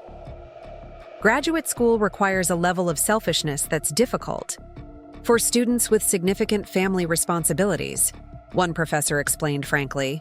You have to be willing to prioritize your own development, sometimes at the expense of other people's immediate needs. Selfishness. The word felt foreign and uncomfortable when applied to my life choices, but it also felt like something I needed to learn more about. When had putting my own interests first become such a threatening concept? How had I learned to view my needs and ambitions as secondary to everyone else's expectations and demands? Returning to campus after spring break, I found myself observing my classmates with new awareness of how differently they approached decision-making and future planning. Most of them considered their own interests and goals first, then figured out how to manage family relationships and obligations around their chosen paths. The idea that their parents' needs might determine their career choices or geographical options seemed foreign to their decision-making process. My parents want me to move back home after graduation, my study partner Jennifer mentioned during one of our library sessions. But I'm planning to move to Seattle for a job opportunity. They'll have to adjust to the idea. The casual confidence with which she dismissed her parents' preferences in favor of her own goals was both inspiring and terrifying. Could I ever make decisions with that kind of independence? Did I even know what my own goals were separate from my obligation to support Linda? These questions became more urgent as graduation approached, and I needed to make concrete decisions about graduate school applications, job searches, and living arrangements. Every option seemed to involve either abandoning Linda when she needed me most or limiting my own potential to maintain our current relationship dynamic. The summer before my junior year, Linda and I expanded the tutoring program again, adding specialized test preparation courses and academic summer camps that generated substantial income but required even more intensive collaboration. I found myself taking on increasing responsibility for curriculum development, client communications, and business administration, roles that felt more like running a family business than helping my mother occasionally. "You're so good at this," Linda said one evening as we reviewed client feedback forms that praised my teaching effectiveness and organizational skills. "I think we could really build something significant together." The pride in her voice was genuine and touching, but it also felt like pressure to commit to a future I wasn't sure I wanted. The tutoring business was successful and fulfilling in many ways, but it also felt like a path that would keep me permanently tied to Linda's needs and Phoenix's geographic limitations. "It's been a great experience," I agreed carefully, "but I still want to finish my degree and explore other opportunities." "Of course, sweetheart. I just want you to know that there's a place for you here if you decide this is what you want to do with your life." But the offer didn't feel like a choice. It felt like an expectation disguised as an opportunity. Linda's financial stability and emotional well-being had become so dependent on my involvement that declining to make the business our permanent partnership would feel like abandonment rather than healthy independence. My junior year began with increased academic demands that made it even more difficult to maintain my previous level of availability for Linda's business and personal support. Advanced courses in my major required more time and attention, and I'd finally worked up the courage to join a campus organization related to my career interests in educational counseling. The campus peer counseling program provided training in active listening, crisis intervention, and resource referral, skills that were directly relevant to my academic goals, but also eerily similar to the emotional support I'd been providing Linda for years. The difference was that peer counseling included clear boundaries, supervision, and recognition that helping relationships could become unhealthy if they weren't properly managed. Codependency is one of the biggest challenges in helping relationships, our training supervisor explained during one of our weekly sessions. When the helper's identity becomes too tied up in being needed, it can actually prevent the person being helped from developing their own coping skills and independence. The concept of codependency felt like a description of my relationship with Linda, though I resisted applying clinical terms to our family dynamic. We weren't client and counselor. We were mother and daughter who'd survived difficult circumstances by supporting each other. But the training materials about healthy boundaries and sustainable helping relationships raised uncomfortable questions about whether our current arrangement was actually beneficial for either of us in the long term.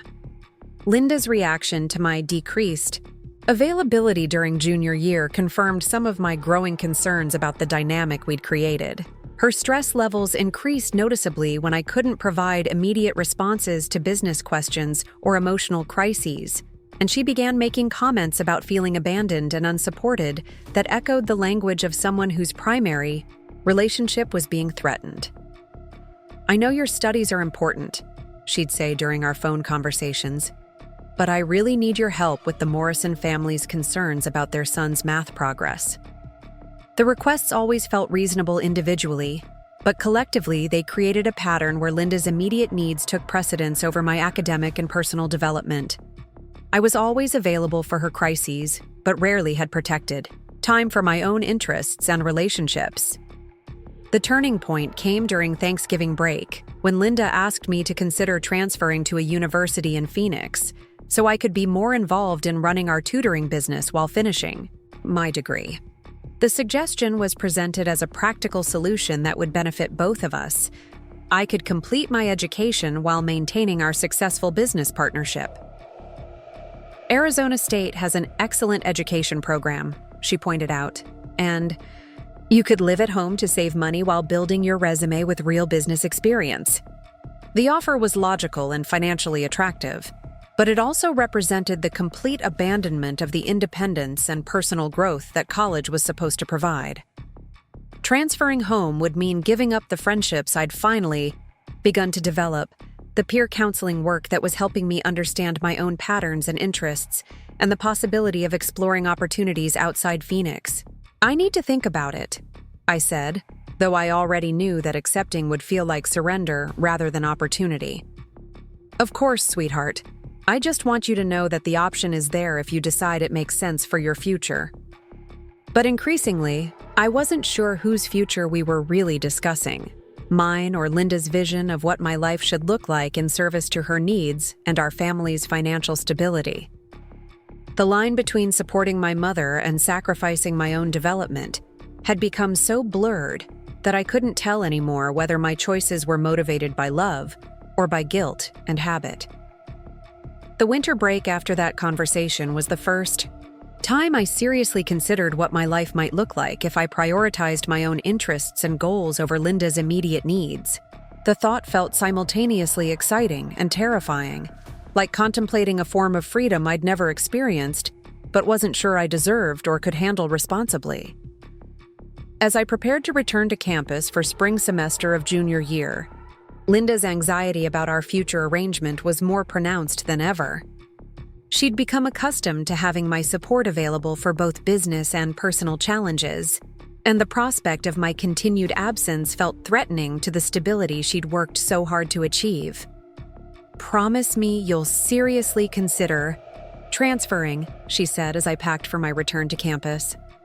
"I miss having you around, and I think we work so well together." "I promise I'll think about it seriously," I replied, meaning it, but also knowing that serious consideration might lead to conclusions that Linda wouldn't want to hear. The question that haunted me as I drove back to Tempe was whether I had the strength and selfishness necessary to choose my own path, even if it disappointed the person I loved most in the world. Learning to put myself first felt like learning to speak a foreign language. Theoretically possible, but completely contrary to everything I'd been taught about love, loyalty, and family obligation.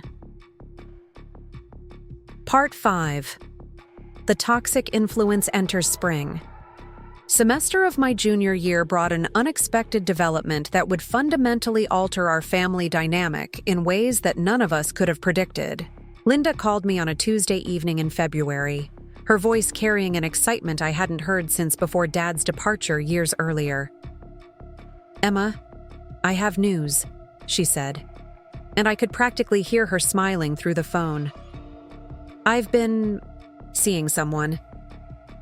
The announcement caught me completely off guard.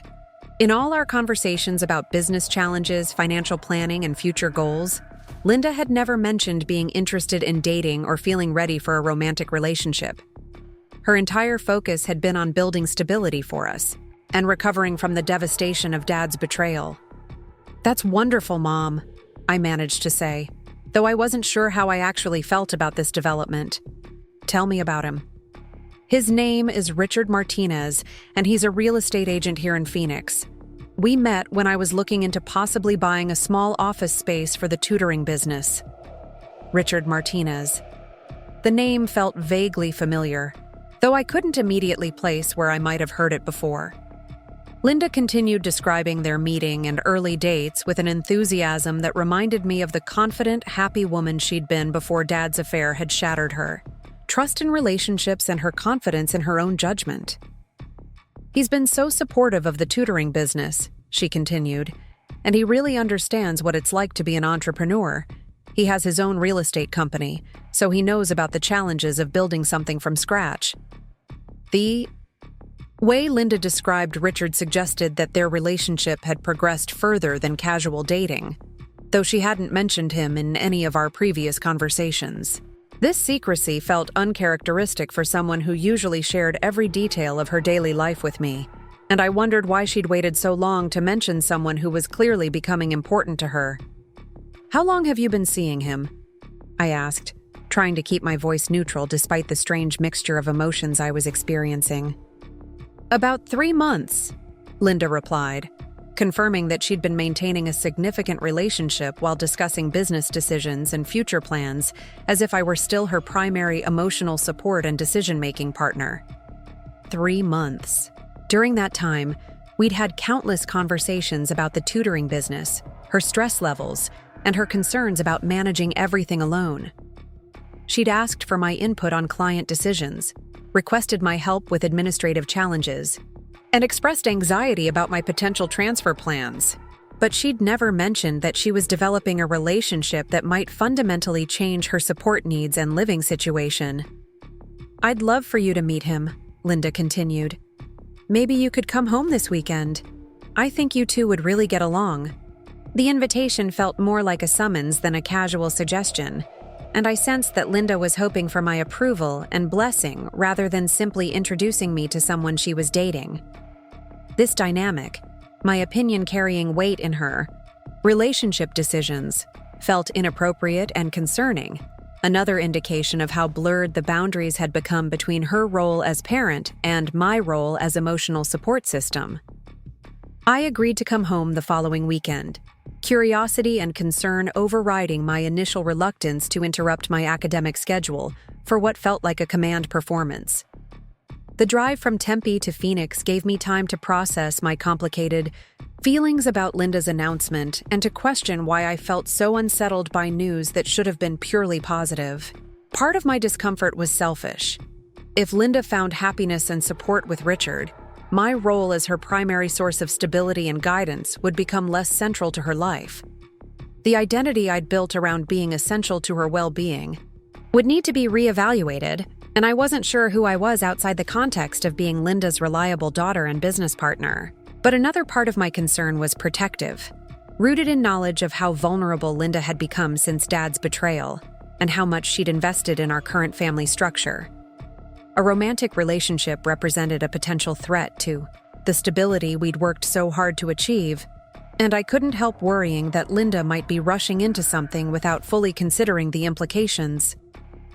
When I arrived home that Friday evening, Linda's appearance confirmed that significant changes had taken place during my absence.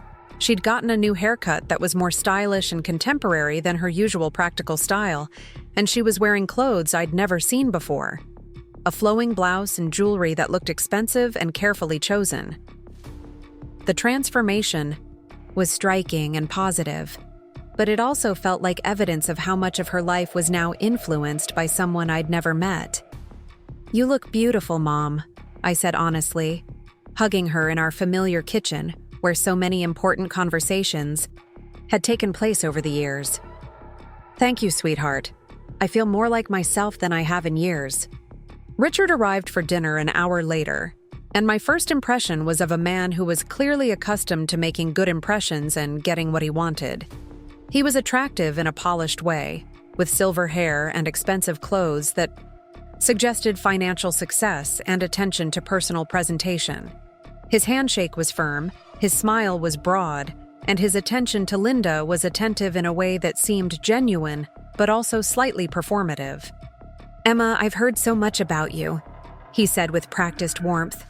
"Your mother is so proud of your academic achievements and everything you've accomplished together with the tutoring business." The phrase "accomplished together" stuck with me throughout the evening, suggesting that Richard understood Linda and me as a team or partnership, rather than as mother and daughter with appropriate generational boundaries. This perspective wasn't necessarily problematic, but it felt like an oversimplification of our relationship that might become more significant as Richard's influence in Linda's life increased. During dinner, Richard dominated the conversation, with stories about his real estate success, his travel experiences, and his opinions about business development and investment strategies. He was articulate and confident, but I noticed that he showed limited interest in my academic work or future plans beyond their potential relevance to the tutoring business that he clearly viewed as an impressive entrepreneurial achievement. "Linda tells me you're considering transferring to a university here in Phoenix," he said, his tone suggesting that he viewed this as an obviously good decision rather than a complex choice with significant implications for my personal development. "I'm still exploring my options," I replied carefully, unwilling to commit to a path that felt increasingly like surrender to other people's expectations, rather than pursuit of my own goals. "It makes sense to stay close to family and build on the business foundation you've already established," Richard continued, apparently unaware that his opinion hadn't been requested and might not be welcome. Linda's response to Richard's comment revealed how much his perspective was already influencing her thinking about my future. She nodded enthusiastically and added details about the local university programs and job opportunities that would allow me to continue our business partnership while pursuing additional education. The conversation felt like a negotiation or sales presentation rather than a family dinner, with Richard and Linda presenting a coordinated argument for choices that would keep me geographically and financially tied to their vision of how our lives should be organized. My own interests and preferences seemed secondary to their shared certainty about what would be best for everyone involved. After Richard left that evening, Linda and I sat in our living room discussing my impressions of him and their relationship. Her happiness was obvious and genuine, but so was her desire for my approval and support of her new romance. The conversation felt like another situation where my opinion was being solicited, not because Linda genuinely wanted my perspective, but because she needed my validation to feel confident about her choices. "What do you think of him?" she asked, settling into her favorite chair with the expectant expression of someone who already knew what answer they wanted to hear. "He seems very successful and clearly cares about you," I replied diplomatically, choosing words that were truthful without revealing my growing concerns about the speed and intensity of their relationship. "He's been such a wonderful support during these past few months. You know how stressful it's been trying to manage everything alone, and Richard has been so helpful with business advice and just having someone to talk to about adult concerns." The phrase adult concerns felt like a subtle criticism of our previous relationship dynamic, suggesting that Linda had felt burdened by having to discuss serious matters with her college-age daughter, rather than with a peer. This interpretation stung more than I expected, highlighting how much I'd assumed that our close collaboration was as fulfilling for Linda as it had been meaningful for me. "I'm glad you have someone who can provide that kind of support," I said, and I mostly meant it, though I was beginning to sense that Richard's version of support might come with expectations and conditions that Linda wasn't fully recognizing yet.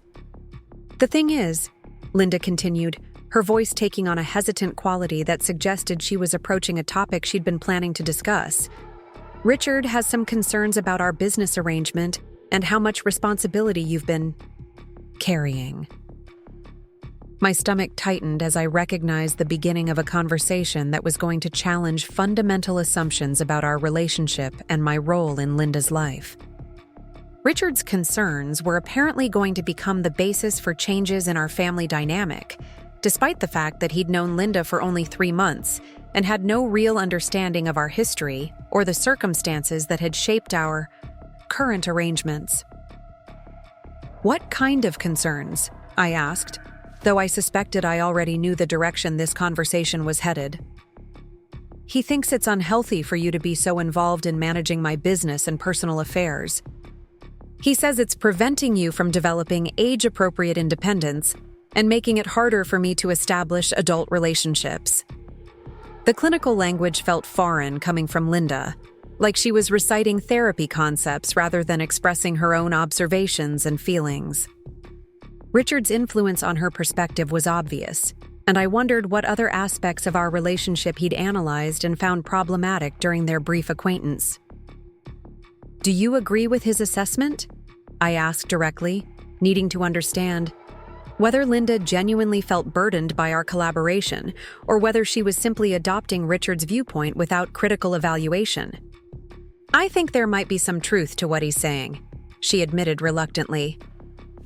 "Looking back, I realize I may have asked too much of you over the past few years.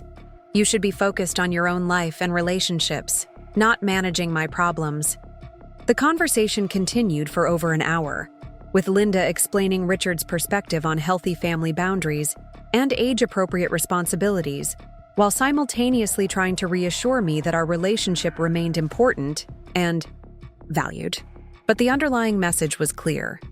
My central role in Linda's life was being redefined by someone who barely knew either of us, and my input on this fundamental change was not being solicited. Richard has offered to help me hire a professional business manager for the tutoring company, Linda explained. Someone with real experience who can help me expand more systematically than we've been able to do together. The practical benefits of professional management were undeniable. Linda's business had grown beyond what two people could handle effectively, and my academic schedule made it increasingly difficult to provide consistent support. But the timing of this decision, coinciding with Richard's arrival and his opinions about our relationship, made it feel less like natural business evolution and more like systematic replacement of my role in Linda's life. That sounds like it could be really helpful for the business, I agreed, though the words felt hollow given the emotional subtext of the conversation. I want you to know that this doesn't change how much I appreciate everything you've done for us, Linda continued. You saved our family when your father left, and I will never forget that. But Richard is right that it's time for you to focus on being a young adult rather than taking care of your mother. The gratitude felt genuine, but it also felt like a gentle dismissal, the kind of thank you speech that comes at the end of someone's employment rather than during an ongoing partnership. Linda was essentially firing me from the job of being her primary support system, replacing me with Richard and professional services that would provide the assistance I'd been offering for years. I spent the rest of that weekend observing the ways Richard had already begun to influence Linda's daily routines and decision-making processes. He called several times each day, offering opinions on everything from what she should cook for dinner to how she should handle challenging clients. His input was presented as helpful suggestions, but Linda's eager adoption of his recommendations suggested that she was seeking his approval and guidance with the same intensity she'd previously directed toward our collaboration. Richard thinks, I should raise my tutoring rates, Linda mentioned during one of their phone conversations that I overheard from the kitchen. He says I'm undervaluing my services and that higher prices will actually attract more committed clients. The advice wasn't wrong. Linda's rates were indeed below market value for the quality of service she provided. But the fact that she was accepting business guidance from someone with no experience in education or tutoring simply because he was successful in real estate suggested that her judgment about Richard's expertise might be influenced by romantic attachment rather than objective evaluation. When I returned to campus that Sunday evening, I felt displaced and uncertain about my role in Linda's life moving forward. The identity I'd built around being essential to her well-being was being systematically dismantled by someone who viewed our close relationship as problematic rather than admirable. Richard's influence was transforming Linda into someone who questioned the very foundation of how we'd survived and thrived together over the past several years. My academic advisor noticed my distraction during our regular meeting the following week, commenting that I seemed less focused and energetic than usual. When she asked about personal factors that might be affecting my performance, I found myself explaining the situation with Linda and Richard, seeking perspective from someone outside our family dynamic. It sounds like your mother is going through a significant life transition, Dr. Patterson observed thoughtfully. That can be challenging for adult children, especially when you've had such a close relationship. Richard thinks our relationship is unhealthy, I admitted, voicing the concern that had been haunting me since the weekend's conversations. What do you think? She asked, turning the question back to me in the way that good advisors do when they want students to develop their own analytical skills. I think we've been a good team, and I'm proud of what we've accomplished together. But maybe he's right that I've been too involved in her adult concerns. Dr. Patterson suggested that I consider counseling services to help process these family changes and their impact on my academic and personal development. The recommendation felt both helpful and stigmatizing. Was my family situation really so problematic that it required professional intervention? Linda's transformation accelerated rapidly over the following months as Richard's influence expanded into every aspect of her life. She began dressing differently, adopting his opinions about restaurants and entertainment, and modifying her business practices to align with his recommendations. The changes weren't necessarily negative, but they were comprehensive enough to make Linda feel like a different person when I came home for visits. Most significantly, Linda's communication patterns with me changed dramatically. Our previous daily phone calls became weekly check-ins focused on surface-level updates rather than meaningful discussions about challenges and decisions. When I offered input on business or personal matters, Linda would often respond with phrases like, "Richard and I have already discussed that," or "Richard thinks we should handle it differently." The business partnership we'd built was systematically dissolved as Linda hired professional services to replace the functions I'd been providing. A bookkeeper took over financial management, a marketing consultant developed promotional materials, and an administrative assistant handled client communications. Each new hire represented another aspect of our collaboration that was no longer needed or wanted. "The business is running so much more smoothly now," Linda told me during one of our increasingly brief phone conversations. "I should have made these changes years ago instead of depending on you for so much." The criticism was gentle but unmistakable. Our previous arrangement was now being characterized as dependency rather than partnership, burden rather than mutual benefit. Richard's perspective had become Linda's reality, and my contributions were being reframed as problems that had been solved rather than gifts that had been appreciated.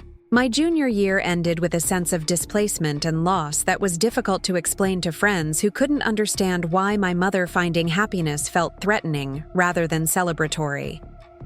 The role that had defined my identity for years was being eliminated, and I wasn't sure who I was supposed to be if I wasn't Linda's essential support system and business partner. During summer break, I stayed in Tempe and worked full-time rather than returning home to help with the tutoring programs that Linda and I had built together. The decision felt both necessary for my mental health and somehow disloyal to the commitment I'd made years earlier to always be there for my mother when she needed me. Linda's reaction to my absence was surprisingly mild, confirming that Richard had successfully replaced me as her primary source of emotional and practical support. She called occasionally to update me on business developments and social activities, but the urgency and intensity that had characterized our previous relationship was notably absent. "Richard and I are thinking about taking a vacation to San Diego in August," she mentioned during one call, describing plans that didn't include me or acknowledge that summer had traditionally been our most intensive working period. "That sounds wonderful, Mom. You deserve a break. We've been working so hard on expanding the business and planning our future together. It will be nice to just relax and enjoy each other's company." Our future together. The phrase made it clear that Linda's long-term planning now centered around Richard rather than our family unit, another indication of how completely her priorities and loyalties had shifted over the course of just a few months. The most painful realization was that Linda seemed happier and more confident without the intensive relationship we'd maintained since Dad's departure. Richard provided adult companionship and support that I'd never been able to offer, and his presence in her life had eliminated the loneliness and anxiety that had driven much of her previous dependence on my assistance. "Richard has been encouraging me to think about my own goals and interests," Linda explained during one conversation. "He says I've been so focused on taking care of everyone else that I've forgotten how to prioritize my own happiness." The irony was sharp.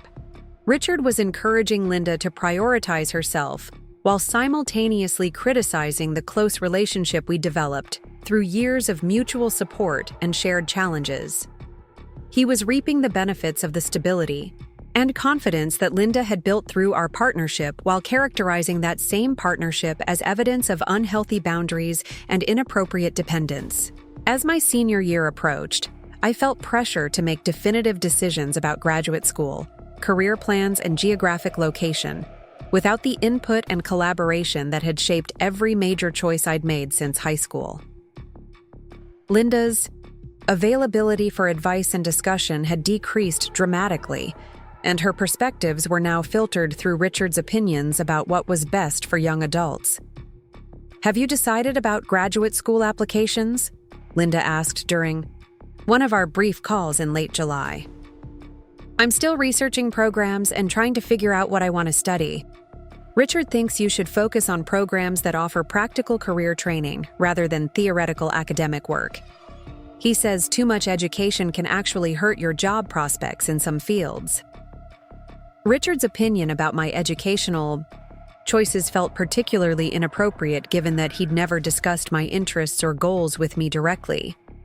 But Linda was apparently comfortable accepting and passing along his guidance about my future, another indication of how much authority she'd granted him over family decisions and planning. The conversation ended with Linda encouraging me to consider staying in Arizona for graduate school, ostensibly because of lower costs and family proximity, but I suspected that Richard preferred having fewer complications and competing loyalties in his relationship with Linda. My physical presence in Phoenix represented a reminder of Linda's previous life and priorities, obstacles to the fresh start that Richard was orchestrating for their shared future. That evening, I made a decision that felt both liberating and terrifying. I would apply to graduate programs based solely on my own interests and career goals, without considering Linda's needs or Richard's opinions. For the first time in my adult life, I would prioritize my own development over family obligations and expectations. The decision felt revolutionary and selfish in equal measure, but it also felt necessary if I was ever going to discover who I was apart from being Linda's support system. Richard had inadvertently given me permission to pursue independence by convincing Linda that our close relationship was problematic rather than beneficial. I spent the rest of the summer researching graduate programs in educational psychology and counseling at universities across the country, focusing on quality of education and research opportunities rather than geographic convenience or family considerations. The process was exhilarating and anxiety-provoking, like learning to walk without assistance after years of depending on someone else for balance and direction. When I called Linda to tell her about my graduate school applications, her response was supportive but distant, as if my future plans were interesting but not particularly relevant to her current concerns and priorities. "That sounds wonderful, sweetheart. Richard and I are so proud of your independence and maturity." The praise felt hollow because it came from Richard's perspective rather than Linda's genuine enthusiasm for my achievements and potential. My mother had been replaced by someone who viewed my success through the lens of how it affected her relationship with her boyfriend rather than celebrating my accomplishments for their own merit. By the end of the summer, Linda and Richard's relationship had progressed to the point where they were discussing marriage and combining their households. The tutoring business had been restructured as a more formal company with professional management, and Linda's financial dependence on my contributions had been completely eliminated. "Richard proposed last weekend," Linda announced during our final summer phone call, her voice filled with excitement that reminded me of the woman she'd been before Dad's betrayal had damaged her confidence in relationships and her trust in her own judgment. "Congratulations, Mom. I'm happy for you." And I was happy for her, genuinely pleased that she'd found love and partnership with someone who could provide the emotional and practical support she needed. But I was also mourning the loss of the relationship we'd shared, the intensive collaboration that had defined both our lives for years and had given me purpose and identity, even as it had limited my independence and personal growth. "We're planning a small ceremony in December, just family and close friends. I hope you'll be able to come home for the wedding." Home. The word felt strange when applied to a place where my presence was no longer essential or particularly wanted, where my role had been systematically eliminated and replaced by professional services and Richard's input. The house on Maple Street would always be where I'd grown up, but it was no longer the center of my world or the place where I belonged. Of course I'll be there, Mom. I wouldn't miss it. As my senior year began, I felt untethered, but also liberated from expectations and obligations that had shaped every decision I'd made since Dad's departure. The identity I'd built around being essential to Linda's well-being was gone, but the independence I'd gained felt like compensation for the loss of that familiar but limiting role. Linda's wedding took place on a December afternoon in our backyard under the Palo Verde tree, where we'd shared so many important conversations and family celebrations over the years. She looked radiant in a simple cream-colored dress, and Richard looked proud and possessive as they exchanged vows written by someone who clearly understood very little about Linda's history or the journey that had brought her to this moment. I served as maid of honor, a role that felt ceremonial rather than meaningful given how peripheral I'd become to Linda's daily life and decision-making. The other wedding guests were mostly Richard's friends and business associates, people who knew Linda only as Richard's fiancée rather than as the strong, resourceful woman who'd rebuilt her life after devastating betrayal and abandonment. "Linda looks so happy," one of Richard's colleagues commented to me during the reception. "Richard has been so good for her, helping her become more independent and confident."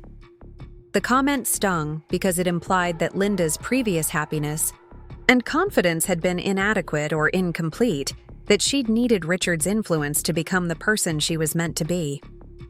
The years of hard work and mutual support that had characterized our relationship were being erased in favor of a narrative where Richard was Linda's savior, rather than simply her latest chapter. After the wedding, Linda and Richard moved into his house in a more affluent neighborhood, and the tutoring business relocated to a professional office space that reflected its growth and success. The house on Maple Street was sold to a young family who would create their own memories in the rooms where Linda and I had survived and thrived through years of challenge and change. "It's time for a fresh start," Linda explained when she told me about the sale. "Richard and I want to build our life together without being tied to the past." The past she was referring to included not just the painful memories of Dad's betrayal, but also the period of our intense collaboration and mutual dependence that had defined both our lives for years. Richard had convinced Linda that moving forward required leaving behind everything that preceded his arrival, including the relationship patterns and family dynamics that had sustained us through our most difficult years. As I graduated with my bachelor's degree and prepared to leave Arizona for graduate school, I felt a complex mixture of excitement about my future and grief for the relationship I was leaving behind. Linda and I had saved each other in the aftermath of Dad's abandonment, but the intensity of that survival bond had ultimately become something that needed to be overcome rather than preserved. "I'm so proud of the woman you've become," Linda said during our final dinner together before my departure for graduate school. "You're going to do amazing things with your life." "Thank you, Mom, for everything." The conversation was warm but felt like closure rather than transition, an ending rather than a new beginning for our relationship.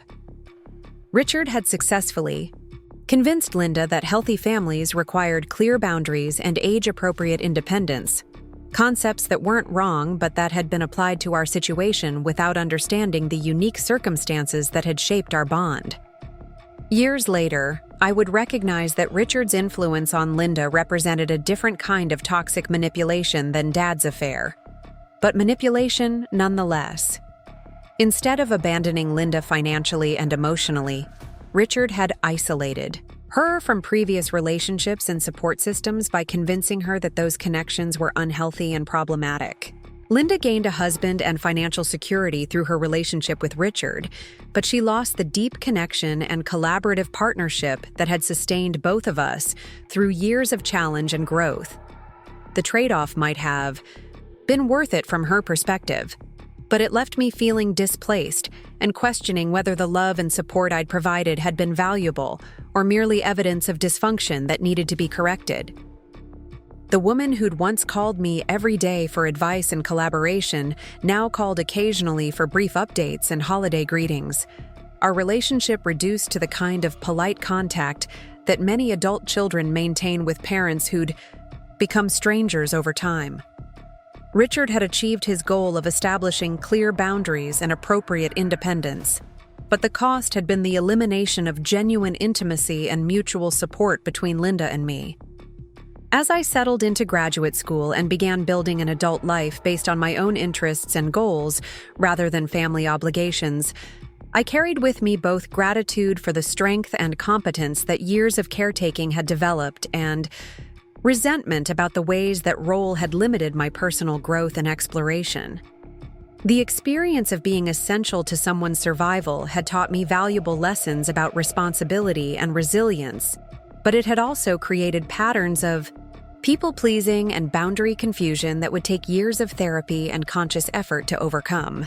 Linda's story with Richard would continue for several more years, until his controlling behavior and financial manipulation became impossible to ignore, and she found herself facing another devastating betrayal by someone she'd trusted completely.